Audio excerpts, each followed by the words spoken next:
நான் மட்டுமல்ல, என்னை சார்ந்திருக்கிற என்னோட சூழலும் எனக்கு ரொம்ப முக்கியம். என்னை சார்ந்திருக்கிற என்னுடைய அமைதியான சூழல் எனக்கு ரொம்ப முக்கியம். என்னை சார்ந்திருக்கிற ஜெபிக்கிற சூழல் எனக்கு ரொம்ப முக்கியம். என்னை சார்ந்திருக்கிற என்னை ஊக்கப்படுத்துகிற சூழல் எனக்கு ரொம்ப முக்கியம். அதுதான் வெற்றிக்கான பாதையாய் அமைகிறது. குடும்ப சூழலை மாற்றணும்னு போராடுங்க, முயற்சி எடுங்க. அப்பா குடிப்பவராக இருக்கலாம், அம்மா சந்தேகப்படுவராக இருக்கலாம், குடும்பத்தில் சமாதானமின்மை இருக்கலாம். ஒப்பு கொடுத்து ஜெபிங்க, ஆண்டவர்கிட்ட முறையிடுங்க. அப்பா என் சூழலை மாத்துங்க, என் குடும்பத்துல சமாதானத்தை கொண்டு வாங்க, ஆண்டவரே ஆசீர்வதிங்கன்னு கேளுங்க. நீங்க கேட்டால் அவர் தருகிறேன்னு சொல்லி இருக்கிறார். தட்டுங்கள் திறக்கப்படும் என்று சொல்லி இருக்கிறார். ஜெபத்துல தட்டுங்க, தேடுங்கள் கண்டடைவீர்கள் என்று சொல்லி இருக்கிறார்.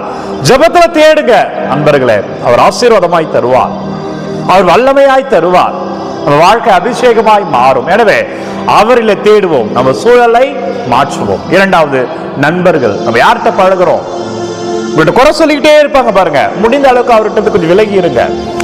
ஏன் குறை சொல்றாங்கன்னா, நீங்க வளரணுன்றதுக்காக அல்ல, உங்களை குறைக்கணுன்றதுக்காக. உங்களை குறைக்கணும்னு நினைக்கிற மனிதர்களோடு நீங்க ஏன் இருக்கிறீங்க?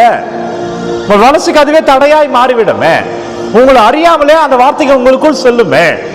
அப்பொழுது உங்களுடைய வளர்ச்சிக்கு எது தேவை என்றால், உங்கள் சூழல், ஒரு நல்ல நண்பர்கள், நல்ல உறவுகளை தேடுங்கள் நண்பர்களே. உறவுகள் வாழ்க்கை ரொம்ப முக்கியம்.